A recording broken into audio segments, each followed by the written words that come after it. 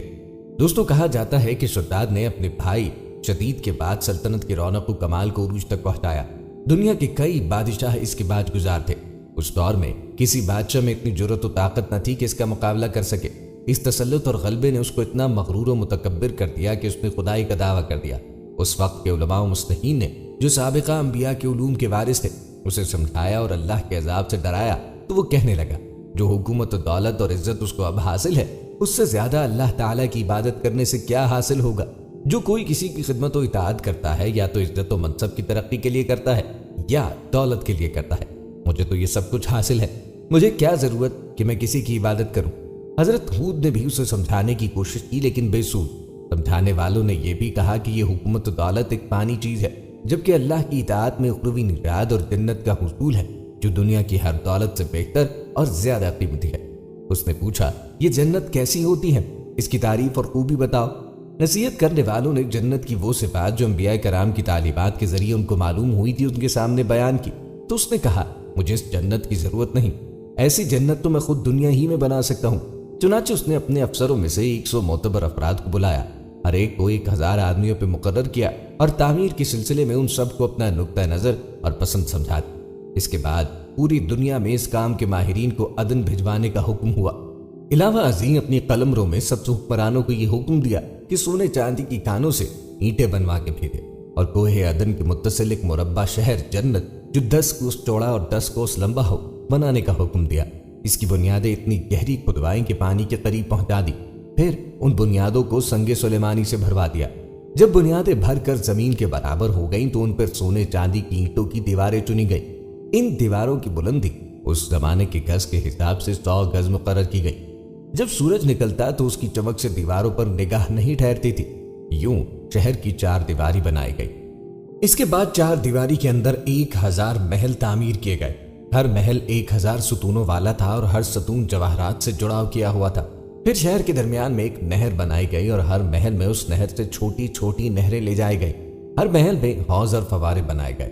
ان نہروں کی دیواریں اور فرش یاقوت، زمرد، مرجان اور نیلم سے سجا دی گئیں۔ نہروں کے کناروں پہ ایسے مصنوعی درخت بنائے گئے جن کی جڑیں سونے سے اور شاخیں اور پتے زمرد کے تھے۔ ان کے پھل موتی و یاقوت اور دوسرے جواہرات کے بنوا کر ان پر ٹانگ دیے گئے۔ شہر کی دکانوں اور دیواروں کو مشک و زعفران اور عنبر و گلاب سے سیقل کیا گیا۔ یاقوت و جواہرات کے خوبصورت پردے اور پرندے چاندی کی اینٹوں پر بنوائے گئے جن پر پہرے دار اپنی اپنی باری پر آ کر پہرے کے لیے بیٹھتے تھے۔ جب تعمیر مکمل ہو گئی تو حکم دیا کہ سارے شہر میں ریشم و زردوزی کے قالین بچھا دیے جائے۔ پھر نہروں میں سے کسی کے اندر میٹھا پانی، کسی میں شراب، کسی میں دودھ اور کسی میں شہد و شربت جاری کر دیا گیا۔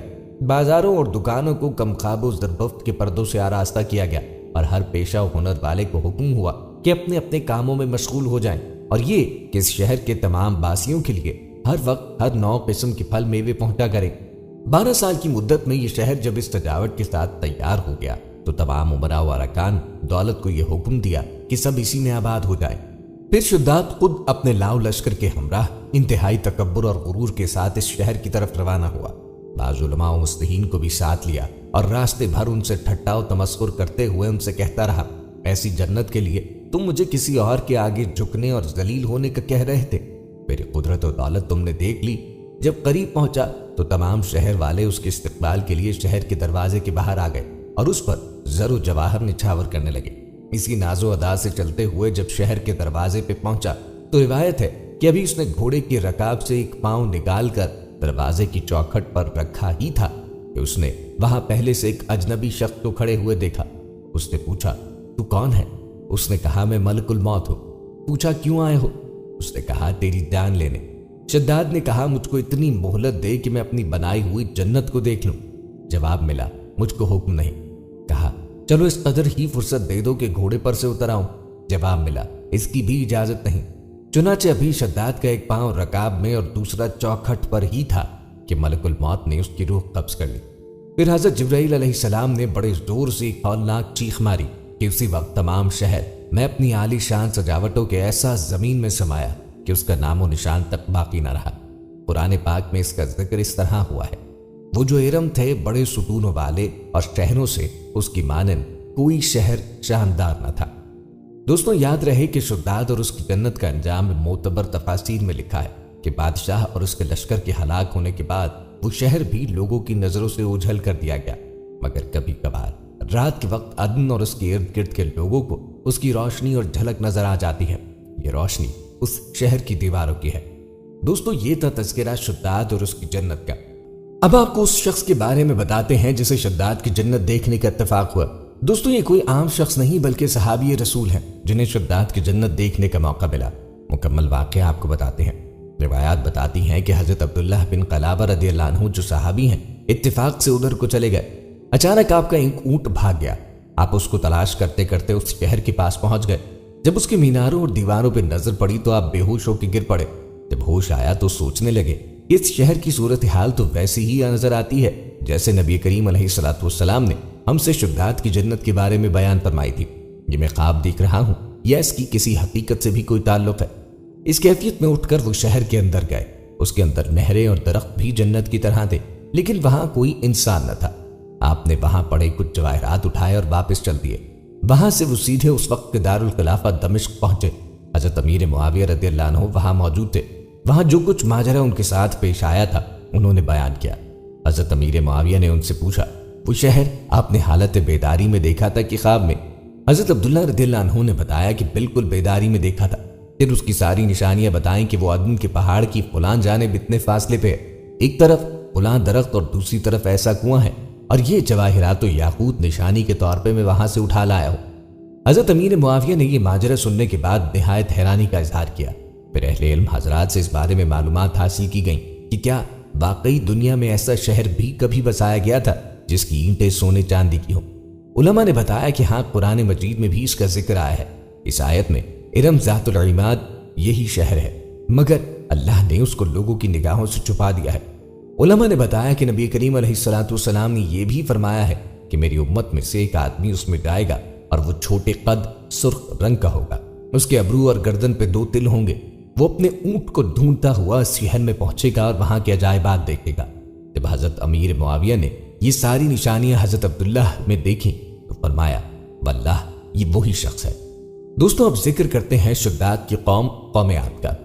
طوفان نوح کے بعد مسلمانوں نے جودی پہاڑ کے قریب کے علاقے میں رہنا شروع کیا۔ ان کی اولاد میں اضافہ ہوا تو لوگ دور دراز کے مختلف علاقوں میں پھیل گئے۔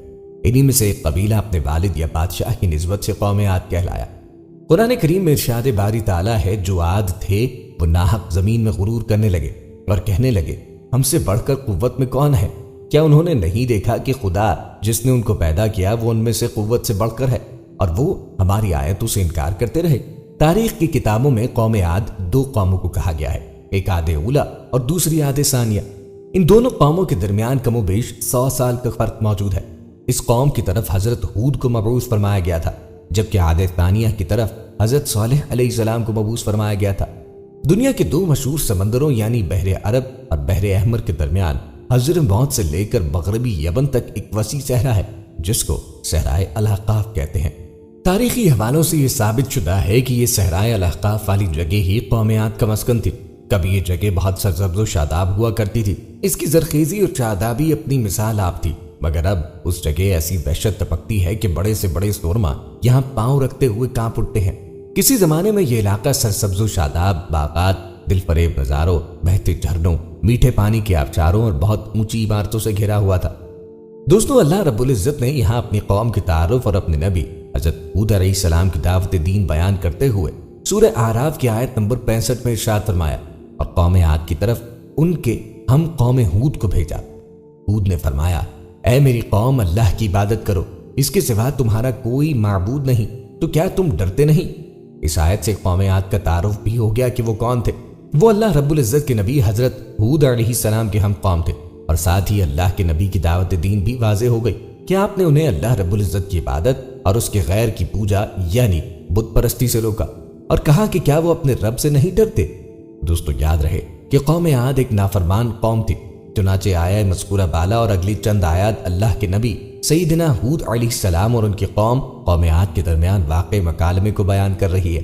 لیکن ان آیات کو پیش کرنے سے پہلے اس پورے واقعے کا خلاصہ قارئین کرام کی نظر ہے۔ چنانچہ مفتی اہل سنت شیخ الحدیث و تفسیر مولانا مفتی قاسم اتاری زید مجدہ اپنی تفسیر قرآن بنام تفسیر صراط الجنان میں قصے کی منظر کشی کرتے ہوئے ارشاد فرماتے ہیں، اس آیت اور اگلی چند آیات میں جو واقعہ بیان ہوا اس کا خلاصہ یہ ہے کہ اللہ نے قوم عاد کی ہدایت کے لیے ان کے ہم قوم حضرت ہود علیہ السلام کو ان کی طرف بھیجا۔ حضرت ہود علیہ السلام نے ان سے فرمایا، اے میری قوم، تم اللہ کی عبادت کرو، اس کے سوا تمہارا کوئی معبود نہیں۔ کیا تمہیں اللہ عز و جل کے عذاب سے ڈر نہیں لگتا؟ اس پر قوم کے کافر سردار بولے، ہم تو تمہیں بیوقوف سمجھتے اور جھوٹا گمان کرتے ہیں اور تمہیں رسالت کے دعوے میں سچا ہی نہیں جانتے۔ کفار کا حضرت ہود علیہ السلام کی بارگاہ میں یہ گستاخانہ کلام کہ تمہیں بیوقوف سمجھتے ہیں، جھوٹا گمان کرتے ہیں، انتہائی درجے کی بے ادبی تھی، اور وہ اس بات کے مستحق تھے کہ انہیں سخت ترین جواب دیا جاتا، مگر حضرت ہود علیہ السلام نے اپنے اخلاق و ادب اور شان حلم سے جو جواب دیا اس میں شان مقابلہ ہی نہ پیدا ہونے دی اور ان کی جہالت سے چشم پوشی فرمائی۔ چنانچہ فرمایا، اے میری قوم، بیوقوفی کا میرے ساتھ کوئی تعلق نہیں، میں تو رب العالمین کا رسول ہوں، میں تو تمہیں اپنے رب عز و جل کے پیغامات پہنچاتا ہوں اور تمہارے لیے قابل اعتماد خیر خواہ ہوں۔ اور کیا تمہیں اس بات پر تعجب ہے کہ تمہارے پاس تمہارے رب عز و جل کی طرف سے تمہیں میں سے ایک مرد کے ذریعے نصیحت آئی تاکہ وہ تمہیں اللہ عز و جل کے عذاب سے ڈرائے؟ اللہ عز و جل کے یہ احسان یاد کرو کہ اس نے تمہیں قوم نوح کے بعد ان کا جانشین بنایا اور تمہیں عظیم جسمانی قوت سے نوازا کہ قد کاٹ اور قوت دونوں میں دوسروں سے ممتاز بنایا۔ تو اللہ عز و جل کے احسانات یاد کرو، اس پر ایمان لاؤ اور اطاعت و بندگی کا راستہ اختیار کرو۔ حضرت ہود علیہ السلام چونکہ اپنی قوم کی بستی سے علیحدہ ایک تنہائی کے مقام میں عبادت کیا کرتے تھے، جب آپ کے پاس وحی آتی تو قوم کے پاس آ کر سنا دیتے۔ اس وقت قوم یہ جواب دیتی کہ کیا تم ہمارے پاس اس لیے آئے ہو کہ ہم ایک اللہ عز و جل کی عبادت کریں اور جن بتوں کی عبادت ہمارے باپ دادا کیا کرتے تھے انہیں چھوڑ دیں؟ اگر تم سچے ہو تو وہ عذاب لے آؤ جس کی تم ہمیں وعیدیں سناتے ہو۔ حضرت ہود علیہ السلام نے فرمایا، بے شک تم پر تمہارے رب عز و جل کا عذاب اور غضب لازم ہو گیا۔ قوم عاد پر آنے والے عذاب کی کیفیت کا بیان چند آیات کے بعد مذکور ہے، اور اس کے علاوہ یہ واقعہ سورہ ہود آیت نمبر 50 تا 60 میں بھی مذکور ہے۔ دوستوں، تفسیر صراط الجنان سے قوم عاد کی نافرمانیوں کا خوب اندازہ لگایا جا سکتا ہے۔ چنانچہ جب اللہ کے نبی حضرت سیدنا ہود علیہ السلام نے اپنی قوم عاد سے کہا، اے میری قوم، اللہ کی عبادت کرو، اس کے سوا تمہارا کوئی معبود نہیں، تو کیا تم ڈرتے نہیں؟ تو معاذ اللہ، ان عقل کے اندھوں نے اللہ کے نبی کو بیوقوف کہہ ڈالا۔ چنانچہ اللہ تبارک و تعالی قرآن مجید برہان رشید میں فرماتا ہے، اس کی قوم کے کافر سردار بولے، بے شک ہم تمہیں بیوقوف سمجھتے ہیں۔ معاذ اللہ، یہ ہود علیہ السلام کی پہلی گستاخی اور نافرمانی تھی، اور اتنے ظلم پر اکتفا نہیں کیا گیا بلکہ ان بد نصیبوں نے اللہ کے نبی حضرت سیدنا ہود علیہ السلام کو معاذ اللہ جھوٹا تک کہہ دیا۔